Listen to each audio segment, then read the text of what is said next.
안녕하세요. 오늘도 사연살롱을 찾아주셔서 감사합니다. 저는 개인 사무실을 운영하고 있는 40대 여성입니다. 젊은 시절은 어릴 적부터 꿈으로 삼아왔던 가업을 잇기 위한 공부를 보냈고요. 그 꿈을 이룬 지금은 사무실 안팎으로 어느 정도 성공한 삶을 살고 있다고 생각해요. 제 사연은 꿈을 이루기 직전부터 이룬 직후까지, 그러니까 제가 아직 30대이던 시절의 이야기예요. 제가 막 30에 접어들었을 무렵에 꿈을 이루기 위한 국가고시 준비가 벌써 7년째였어요. 낮에는 도서관, 밤에는 고시원에 틀어박혀서 책만 바라보며 살았죠. 머리 감을 시간도 아까워 기름 잘잘 흐르는 머리를 맨날 질끈 묶고 세탁기 돌릴 시간도 없어서 늘 똑같은 추리링 바람일 만큼 열심히였고 치열했죠. 그 길고 힘겨운 싸움에도 불구하고 지치지 않을 수 있었던 건 저를 너무도 사랑해주는 남자친구의 헌신적인 뒷바라지 덕분이었어요. 한때 요리사가 꿈이었다던 남자친구는 꿈 그대로 비범한 요리 솜씨의 소유자였어요. 공부에 지친 제가 찾는 음식이 생길 때면 부탁도 하지 않았는데 먼저 요리를 해서 가져다 주었죠. 한식, 일식, 중식, 양식, 종목도 가리지 않았습니다. 대단한 요리 솜씨와는 다르게 남자친구는 평범한 직장인이었어요. 어머니께서 자신이 요리하는 모습을 끔찍하게 싫어하기 때문이라고 했어요. 혹시나 주방 근처에라도 갔다가 들키기라도 하는 날에는 집안이 아주 뒤집어진다고요. 우리 집안과는 확연하게 다른 분위기가 저는 신기했어요. 요즘 세상에도 진짜 그런 집안이 있기는 있구나 싶었어요. 그러던 어느 날 저는 남자친구에게 어릴 적 세상을 떠난 엄마가 끓여주었던 된장찌개가 먹고 싶다며 투정을 부렸어요.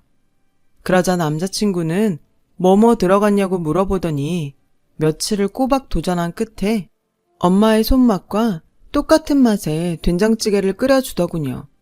감동한 제가 눈시울을 붉히자 남자친구는 제 걱정을 해주었습니다.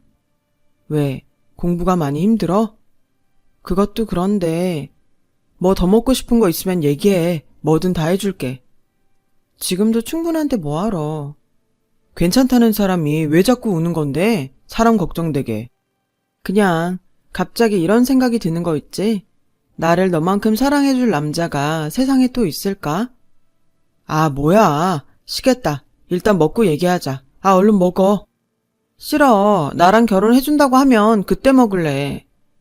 시험도 중요하지만 내 앞에 앉아 된장찌개를 함께 나누는 그대도 시험만큼이나 소중하게 느껴졌어요. 정말 만약에 아주 혹시나 이 남자를 놓치는 일이 생기게 된다면 아무리 국가고시에 합격하고 오랜 꿈을 이룬다고 할지라도 행복하지가 않을 것 같았어요. 그래서 제가 먼저 프로포즈를 했고 저희는 결혼을 준비하게 되었죠. 시댁에 처음 인사를 드리러 가던 날 저는 눈이 휘둥그레졌어요. 마당에 줄줄이 늘어서 있던 장독대는 그것이 대체 몇 개인지조차 세기도 힘들 정도였고 위풍당당한 기와집은 이런 걸 두고 고래등 같다고 하는구나 싶었습니다. 시어머니께서는 남자친구에게 익히 들었던 모습 그대로였어요. 종갓집 종부이신 시어머니께서는 비녀만 안 꽂고 한복만 입지 않으셨을 뿐 완벽한 조선시대 안방마님 스타일이었거든요. 성격도 외모만큼이나 무척 보수적이고 꼬장꼬장한 분이시더라고요. 시어머니의 첫마디부터가 딱 느낌이 왔어요. 듣자 하니 공부를 한다지? 네, 어머님. 워낙에 어려운 국가고시라서 준비가 오래 걸리고 아서라. 말이 다 끝나기도 전에 자르시더라고요. 무슨 말씀이신지. 여자는 공부를 많이 할수록 안 좋아. 되려 집안에 문제나 불러올 따름이지. 시어머니께서는 그런 분이셨어요. 여자는 좋은 직업을 가져봤자 암탉 울음소리가 담장을 넘어가기만 하는 꼴이다. 하는 말이 좌우명인 그런 분이요. 여자가 해도 되는 공부는 오직 살림살이 공부이며 여자 최고의 직업은 남편 내조나 조신하게 잘하는 전업주부라는 말씀을 입에 달고 다니셨어요. 살다 살다 개그 프로그램에서나 들었던 여자가 밖으로 다니면 소는 누가 키워 소는 하는 말을 제 귀로 직접 듣게 될 줄은 꿈에도 몰랐습니다. 그런 시어머니께서 여자가 가져도 되는 직업으로 인정해 주시는 직업이 단 하나 있었는데요. 불행스럽게도 국가고시를 준비하고 있던 저와는 전혀 연관이 없는 직업이었어요. 그 직업은 바로 여배우였습니다. 그것도 본인이 관심 없는 영화 쪽 배우는 절대 쳐주지 않으셨고요. 오직 드라마에 나오는 여배우만 인정하셨죠. 연속극은 봐야 한다면서요. 그런 분을 눈으로 직접 뵙고 나니 남자친구가 요리사의 꿈을 왜 포기했는지 알겠더라고요. 주방 근처라도 갔다가는 당장에 부지깽이 휘두르며 달려오시는 모습이 제 눈에도 서운했어요. 그래서 저는 남자친구를 위로했고요. 힘들었을 당신의 청춘에게 위로를, 그리고 응원을. 뭐야, 갑자기 느끼하게. 그동안 고생 많았다고. 그리고 요리사 포기하지 말라고. 말도 마라. 우리 엄마 봐서 알잖아. 걱정 마. 어머님은 내가 어떻게든 설득해 볼게. 되겠어? 평생을 조선시대 종갓집 종부로 머물러 계신 분인데? 당신이 나 지켜줄 거잖아. 그때 저는 사랑 하나면 다 될 거라고 믿었어요. 조선시대에 머물러 계신 시어머님과의 앞날이 물론 무척이나 막막했지만 시어머님께서 나쁜 사람이라고 생각하지는 않았어요. 바뀐 세상과 떨어져 살아오셨을 뿐이라고 여겼죠. 그래서 결심했어요. 시어머님과 함께할 나의 결혼 생활과 남편의 잃어버린 꿈, 요리사를 위해 시어머님을 조금씩 천천히 바꾸어 보겠다고요. 저는 우선 결혼 준비를 해야 했을 시간들을 쪼개 시어머님을 찾아뵈었어요. 남자친구 없이 저 혼자서요. 시어머님을 여기저기 모시고 다니면서 함께 시간을 보내었죠. 당장 무언가를 말씀드리기보다는 당신께서 저에게 곁을 내어주시기를 기다렸어요. 그랬더니 오래지 않아 시어머니께서 저에게 곁을 내어주시더라고요. 그 틈을 타 저는 시어머니께 마음속 이야기들을 전했죠. 요즘 세상은 어머님의 시절과는 많이 달라졌다. 남자 또한 남자라는 이유로 차별받아서는 안 되고 여자 또한 여자라는 이유로 차별받아서는 안 된다. 하는 말들이요. 저의 이야기들을 경청해 주시는 모습을 보이셨어요. 희망이 보였죠. 그러나 시어머니는 저희 부부가 결혼식을 올린 바로 직후부터 예전의 종갓집 마님 모습으로 돌아가셨고 저희 희망에는 끝없는 먹구름이 드리워졌습니다. 저희 부부가 신혼여행을 떠나던 그 순간 시어머님께서 이렇게 말씀하시더라고요. 그놈의 국가고시라는 건 언제나 그만둔다던? 네? 그놈의 국가고시요? 너도 이제 한 지아비의 아내가 되었고 한 집안의 며느리가 된 만큼 여자의 도리는 다 하면서 살아야지. 집에서 조신하게 들어앉아서 내조나 잘하면 그만이다 이 말이야. 죄송합니다 어머님. 조금 당황스러워서요. 그 시험은요. 제가 아주 옛날부터 꿈꾸던 어른 말씀에 토다는 버릇부터 고쳐야겠구나. 여자가 그러면 소박 맞기 십상인 것을. 아니 적어도 무슨 시험인지는 물어보셔야 하는 거 아닌가요? 그리고 갑자기 왜.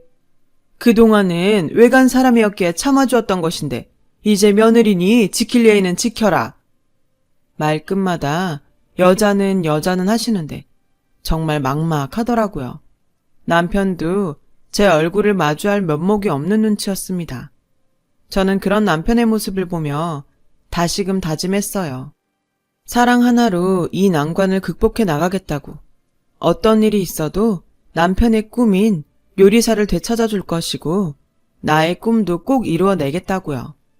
원래 한 번 결심하면 곧바로 행동에 옮기는 스타일인지라 신혼여행을 마치고 돌아온 저는 미처 신혼집에 짐을 풀기도 전에 남편에게 요리사 전문교육 과정부터 등록시켜 주었어요. 호텔 주방장 출신이 직접 강의하시는 좋은 코스였고 당연히도 시어머니 몰래 이루어진 일이었죠. 남편은 낮에는 회사에서 열심히 일했고 밤에는 꿈을 위한 수업을 들으며 행복한 날들을 보냈어요. 그런 남편을 바라보는 저 또한 행복했고요. 그 행복에게서 얻은 힘을 저의 꿈을 위한 시험에 쏟아부었어요. 서로가 열심히 산 만큼 저희 부부의 2세 계획은 자연스럽게 미뤄질 수밖에 없었죠. 그 사실을 알게 된 시어머니께서는 저를 크게 꾸짖으셨어요. 하지만 저는 남편과 저를 위해 한치도 물러서지 않았어요. 결코 물러설 수가 없었습니다. 옛말에 칠거지약이라고 있다. 알고 있어요. 여자가 소방 맞는 7가지 죄악이죠. 알면서 왜 지키지를 않는다던? 모름지기 여자란 지아비 뒷바라지에 소홀함이 없어야 할 것이며 자식 생산에 열성을 다해야 해. 어머님, 칠거지약은 조선시대 얘기죠. 지금은 대한민국이고요. 그 칠거지약으로 이혼을 하게 된다면 안 좋은 소리들을 많이 듣게 될 겁니다. 네가? 아니요. 당연히 어머님이죠. 저 지금 어머님 걱정해서 드리는 말씀이에요. 끝끝내 국가고시인가 뭔가 하는 것 때문에 그러냐? 옛말 하나 틀린 거 없다. 이러니 여자는 배워봤자 집안에 문제만 일으킨다는 거야. 그렇지 않아요, 어머님. 여자라는 이유로 가르치지 않는다면 그건 그거대로 나쁜 소리들을 많이 하게 되죠. 이런 식의 공방이 거듭되었어요. 시어머니께서는 시어머니대로 뜻을 굽히지 않으셨고 저는 저대로 제가 생각하는 올바름을 포기하지 않았어요. 그렇다고 해서 늘 시어머니께 대들기만 하는 몹쓸 며느리였냐 하면 그런 것은 또 아니었어요. 국가고시를 준비하는 짬짬이 어느 집 며느리보다 시어머니를 잘 모셨다고 자부합니다. 친정에서 성격을 물려받기로 타인을 함부로 대하는 성격은 못 되었어요. 그러던 어느 날 시어머니께서 제 남편의 요리사 전문 과정 수강 사실을 알게 되신 거예요. 제가 먼저 나서서 등록해줬다는 사실까지 모두를요. 시어머니께서는 격분하셨고 저와 남편 몰래 저희 부부의 신혼집을 처분해버렸습니다. 집이 팔리고 나서야 그 사실을 알게 된 저는 화가 정말 많이 났어요. 그 집은 친정 아버지께서 저와 남편을 위해 마련해 주신 것이었거든요. 아무리 시어머니라도 아닌 건 아니라고 생각했던 저는 그 생각 그대로를 시어머니께 말씀드렸죠. 그러나 시어머니께서는 눈썹 하나 까딱하지 않으시더라고요. 내 재산 내가 처분했기로 그게 무슨 문제야? 어머님 재산 아니에요. 굳이 따지자면 저희 친정 아버지 재산이죠. 너 시집 올 때 결혼 지참금 쪽으로 가져온 것 아니냐? 그럼 친정 아버지께서 돈까지 줘가면서 저를 이 집에 파셨다는 말씀인가요? 굳이 따지자면야 그렇게 되는 셈이구나. 어쩌겠니? 그게 여인네의 팔자인 것을. 아니 어머님. 지금 사극 찍으시는 것도 아니고 어떻게 그런 말씀을 입에 올릴 수 있으세요? 어머님께서도 똑같은 여자이면서요. 네? 가타부터 할 것 없고 내일부터 시댁에 들어와 살면서 조신하게 살림살이부터 배워. 그놈의 국가고시니 뭐니 하는 거는 오늘부로 끝이다. 그때 저에게 전화 한 통이 걸려왔어요. 시어머니께서 신혼집에 손을 댔다는 소식을 듣고는 급하게 차를 몰고 집으로 돌아오던 남편이 아주 큰 교통사고를 당했다는 소식이었어요. 생명이 위독하다고 했습니다. 저와 시어머님은 급히 병원으로 향했고 하나밖에 없는 사위가 위독하다는 소식에 친정 식구들도 모두 모였죠. 남편은 그야말로 생사를 오가고 있었습니다. 당장 긴급수술에 들어가지 않으면 유언 한마디 못 들어보고 떠나보내게 될지도 모르는 상황이었어요. 저와 친정 식구들은 남편을 살리기 위해 인맥을 모두 동원한 끝에 남편이 받게 될 수술에 국내 최고 권위자와 연이 닿았어요. 그렇게 남편은 권위자 의사 선생님께서 계신 병원으로 급하게 이송이 되었는데 남편이 수술방에 들어가기 직전에 시어머니께서 갑자기 남편이 실려있는 침대를 막아섰습니다. 남편의 수술을 집도해 주실 권위자 의사 선생님께서 여자라는 이유에서였어요. 어디 여자가 의사랍시고? 당장 남자 의사 불러오지 못해? 물러서세요. 제 남편, 아니 당신 아드님 지금 많이 위독해요. 그래도 여자는 안 돼. 이 병원엔 남자 의사도 없어? 여자. 아니 여자가 무슨 죄를 지었다고 이러세요. 여자로 태어난 게 죄입니까? 남편 잡아먹으려니 말은 번지르르 하구나 아주. 네가 하늘 같은 지아비한테 부엌일이나 가르치려고 늘지만 않았어도 이 사단은 나지 않았지. 요리사입니다. 요리사라고요. 어머님 때문에 남편이 포기해야만 했던 꿈이요. 썩 꺼져라 인연. 우리 집안은 너 같은 며느리 둔 적 없다. 어머니나 나가주세요. 제발 이거 하나는 똑똑히 알아두시고요. 당신 아드님 살릴 사람은 남자도 아니고 여자도 아니고 의사예요. 대한민국 최고 의사. 저는 시어머니를 밀쳐내고 남편의 침대를 수술방으로 밀어 넣었어요. 다행히 수술은 잘 끝났고 오래지 않아 남편은 건강을 회복했어요. 때이른 죽음을 잠시나마 경험했던 덕분이었을까요? 요리사의 꿈을 향한 남편의 열망은 제가 그를 만난 이래 최고로 커져 있었습니다. 저는 그런 남편에게 시어머니 이야기를 넌지시 꺼냈어요. 당신 하고 싶은 대로 해. 당신이 원하면 뭐든 다 해줄 수 있어 난. 엄마가 옆에 있으면 당신 시험 준비하는데 방해되겠네? 아무래도 나도 요리사 준비하는데 어려움이 있을 거고. 유감스럽지만 그렇겠지? 그럼 엄마는 나중에 나이 좀 드시고 부드러워지시면 그때 봐서 찾아뵙는 걸로 하자. 그렇게 저희 부부는 어머님께 의절을 고했습니다. 의절을 고하고 집으로 돌아오는 기분은 생각만큼 후련하지는 않았어요. 어쩌면 이때 저는 이미 훗날에 예정된 시어머니와의 재회를 예견하고 있었을지도 모르겠어요. 어쨌든 저와 남편은 시어머니가 멀어져 있는 동안 최선을 다해 서로를 사랑했고 각자의 꿈을 향해 노력했어요. 그 결과 저희 부부는 나란히 꿈을 이룰 수 있게 되었어요. 시간은 빠르게 흘렀어요. 시어머니와의 의절로부터 약 5년 정도 지난 어느 날이었던 것으로 기억해요. 당시 저는 제 사무실을 개업한 지 얼마 되지 않았고 직원들도 모두 충원된 상태가 아니었던 탓에 직접 신경 써야 할 업무가 많았습니다. 바로 그때 노크 소리와 함께 익숙한 실루엣의 누군가가 저희 사무실로 조심조심 들어오시더라고요. 여전히 조선시대 안방마님 같은 분위기를 풍기고 계시던 시어머니셨죠. 예기치 못한 재회에 저와 시어머니는 잠시 어쩔 줄을 몰라 했어요. 시어머니께서는 그곳이 제 사무실인 줄도 모르는 채로 무심코 들어오셨던 모양이더라고요. 잠시간의 침묵이 흐른 뒤에야 묘하게 어두운 시어머니의 안색이 저희 눈에 들어왔어요. 무슨 일 있으신 거죠? 그게... 아니다. 여자가 관여할 일이 아니야. 어머님, 저 여자 아니고 변호사로 이 자리에 있는 겁니다. 당신 아드님 살려내셨던 그 의사분처럼요. 제가 도전했던 극과고시는 사법고시였어요. 그걸 이뤄낸 저는 변호사가 되어 시어머님과 재회한 참이었고요. 시어머님께서는 뜨거운 커피잔이 차갑게 식을 동안 생각에 잠기셨고 한참이 지난 뒤에야 어렵게 말씀을 꺼내셨죠. 저와 남편이 시어머님과 의절에 있는 동안 시댁에는 큰 악재가 터졌더라고요. 시어머님께서 계약 관련 사항에 눈이 어두웠던 탓에 문중 재산들이 부동산 투기하는 사람들에게 아주 헐값으로 넘어가게 된 상황이었어요. 저는 잠시 망설였죠.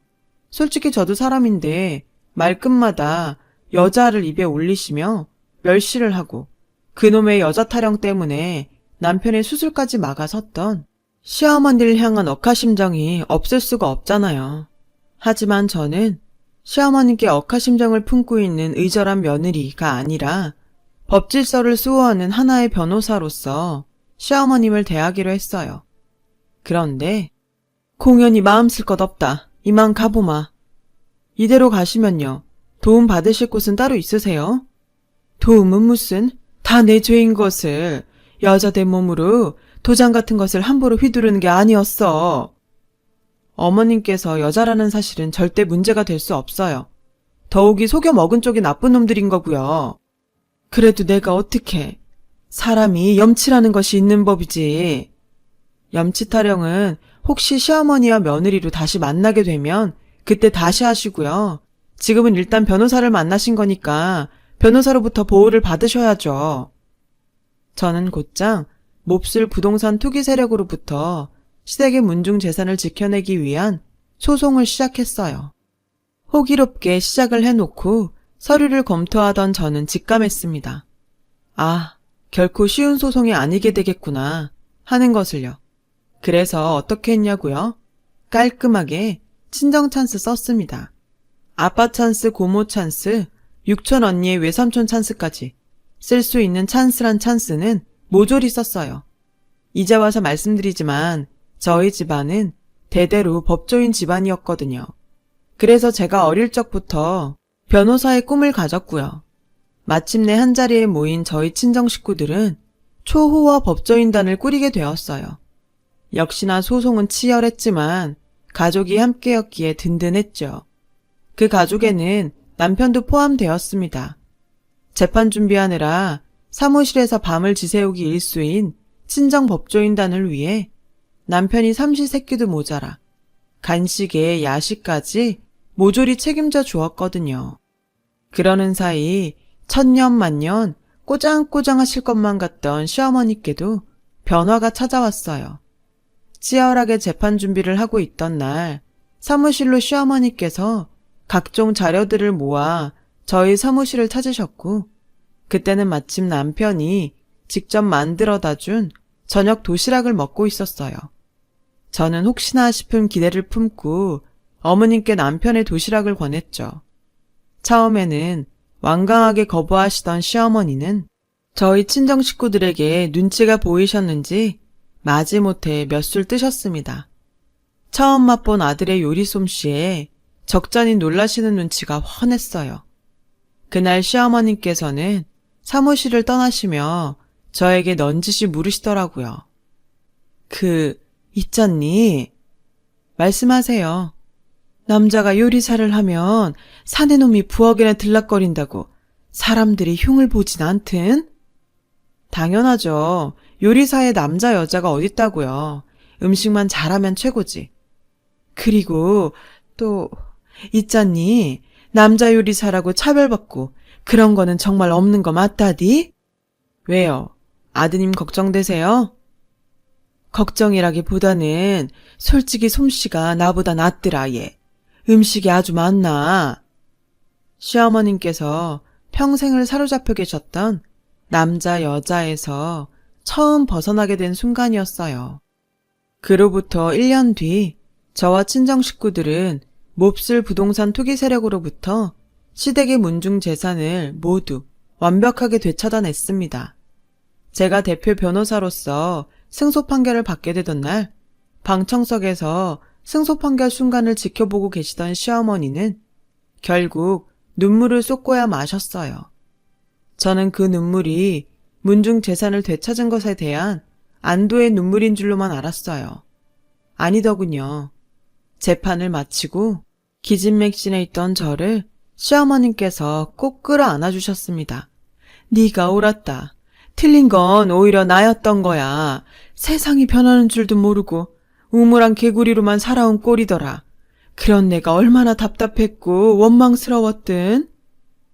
괜찮아요. 다 지난 일인데요 뭐.